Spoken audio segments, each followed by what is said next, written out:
Thank you, Charles, for the extra 2.5 minutes. My name is Kate Bateman. I am a lead analyst in the Lessons Learned program at the Special Inspector General for Afghanistan Reconstruction. I should make clear at the outset that I'm here speaking in my personal capacity and not on behalf of the Office of SIGAR. So thank you to Louise and Charles's institutions for hosting this conference. I think I'd like to today try to give you a framework and some evidence for thinking about the relationship between kleptocracy and these various threats and challenges of terrorism, radicalization, fragile states, etc.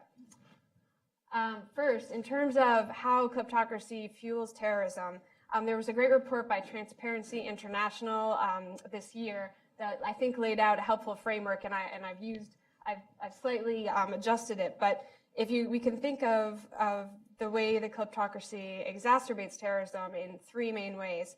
One is that extremist groups, as Louise and Charles alluded to, draw on deep-seated public anger at the abuse of power. We can see this dynamic in terms of the Houthi rebels in Yemen, the Taliban in Afghanistan, ISIS in Syria and Iraq, and Boko Haram in Nigeria, as well as elsewhere. Second, corrupt state institutions are more likely to allow mid-level and lower-level officials to turn a blind eye when terrorist groups are seeking to move money, arms, and people across borders, or to use illicit financial networks. If there's rot at the top of the state, it's more likely that mid-lower-level officials are going to say, I should be entitled to get my piece as well. And there's a general erosion of the norms of integrity in those institutions. We've seen this and Transparency International talks about their interviews with ISIS fighters in Libya and Iraq, and their citing they cite working with essentially exploiting corrupt Egyptian military institutions, for instance, to move weapons and people across borders. Third, kleptocrats hollow out security institutions. What do I mean by that? The embezzlement of defense funds. If you're the former Nigerian national security advisor allegedly embezzled $2 billion, that kind of sum of money in these developing countries it obviously has enormous effects on the combat readiness of the security institutions themselves. So what does that mean for U.S. interests? One, not only can the Army and police not respond as well to their own internal security threats, but they're less capable of partnering with U.S. forces. And at a time when U.S. counterterrorism policy is in part based on avoiding large-scale deployments of U.S. troops and partnering more with foreign security forces, it's critical, this issue becomes even more important to us because it's critical that those foreign security forces have the accountability to manage our assistance money, that they need merit-based promotion so that they have good leadership at the top, and their soldiers and police need to actually get the ammunition and weapons and medicines that their government's supposed to provide in order to be effective in the field. More specifically, in terms of kleptocracy and radicalization, I think it's easy to, we can understand logically that ordinary citizens respond, over time with that deep-seated anger and frustration might lead someone to pick up a weapon ultimately against their government.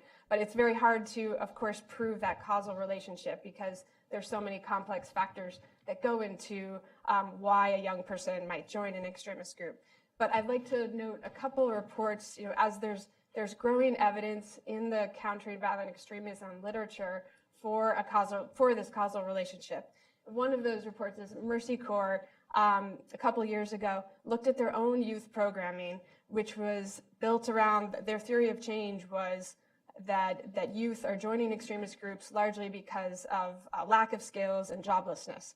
That report found that it was, to their credit, it was very self-critical, and it found that actually the biggest indicator for youth joining, this was they studied their programs in Afghanistan, Colombia, and and Yemen, or Somalia. And they found that actually the biggest indicator was youth experience with discrimination, corruption, and abuse at the hands of security forces. In a similar report by UNDP from this year, they interviewed nearly 600 former members of extremist groups in Africa, former fighters, and they found that this disaffection with government was, again, one of the strongest relationships or strongest indicators of whether a young person chose to pick up a weapon or join one of these extremist groups.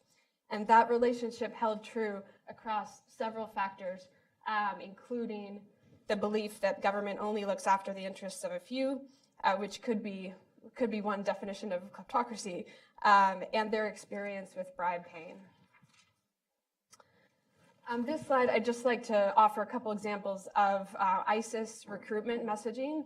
And these are, this is taken from that Transparency International report this year.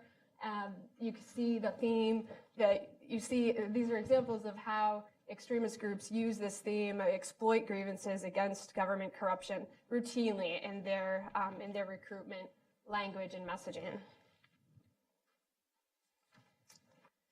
In terms of kleptocracy's relationship with state fragility, I think this goes to Louise's points in her introduction. But I wanted to use this opportunity to note that, I think kleptocracy, many regimes around the world, we might define as kleptocracies or have kleptocratic elements, but they're not all going to pose the same kind or level of national security threats to the United States.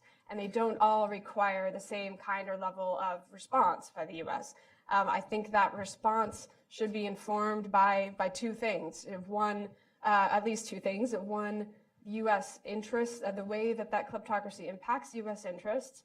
Of course, the definition of US interests is where the rubber meets the road, and then secondly, our capacity to influence change. What is our leverage vis-a-vis that regime?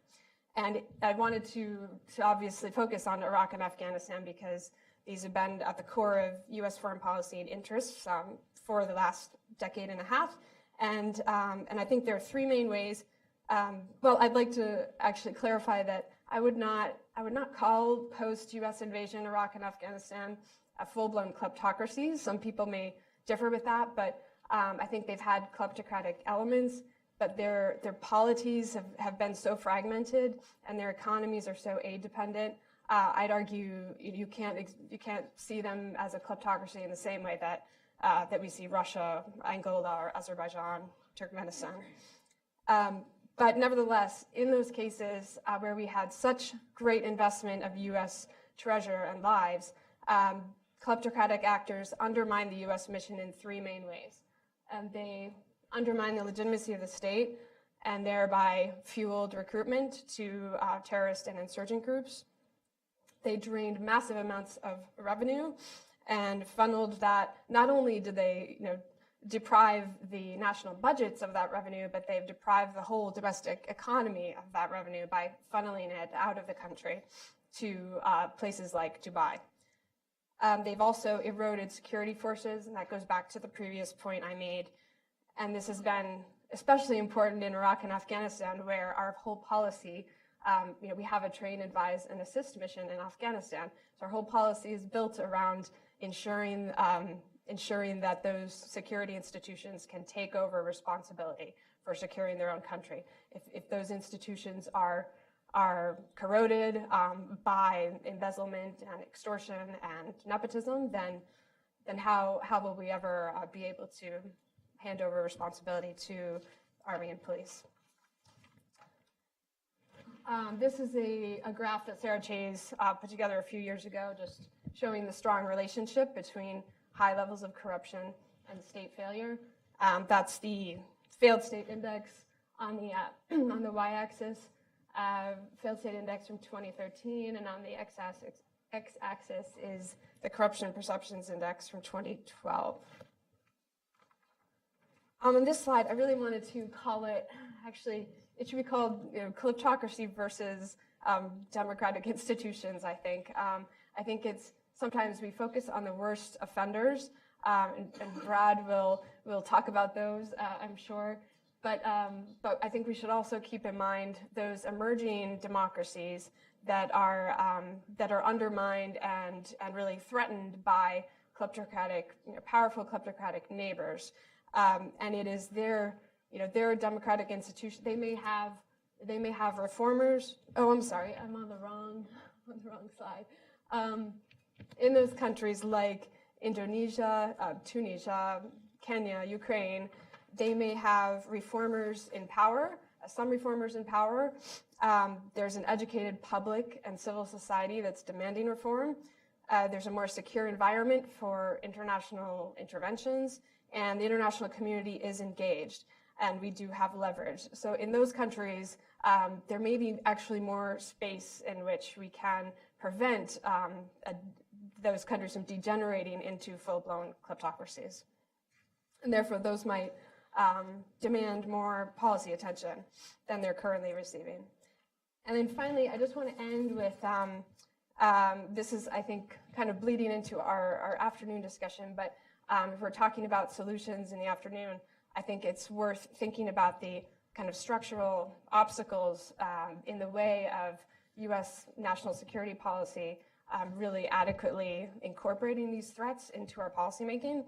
And one problem is that I believe that defense and security professionals, tend to view corruption as this soft governance challenge, and that, one problem with that is it means it's conducive to putting the problem in front of USAID and State Department, but not really thinking about it in terms of our military strategy at the level of, high level of DoD policymaking and the NSC. There's also a lot of skepticism about, what can we do to address this problem, because admittedly, some anti-corruption programs have seen really mixed success. So we need to see more research that proves, that identifies best practices and proves that we can have an effect. Third, it's very hard to measure corruption or kleptocracy, and thus it's hard to prove the effectiveness of our efforts. And these are, as you know, they're generational challenges, and they just don't. And that's the next point. They're long-term efforts, and they don't lend themselves well to our budget process, to domestic politics, and with personal career timelines. Fifth, policymakers don't have access to the intelligence and analysis that they need. And Atrocities has made this point very eloquently, but in the post-9/11 world, we understandably are directing a lot of our intelligence assets at terrorist and insurgent organizations. We don't necessarily direct the kind of assets that we need towards these kleptocratic regimes. And therefore, it makes it harder for us to identify the problem. Finally, we underestimate the degree to which we ourselves unintentionally facilitate corrupt behavior, as Charles is pointing out. Thank you.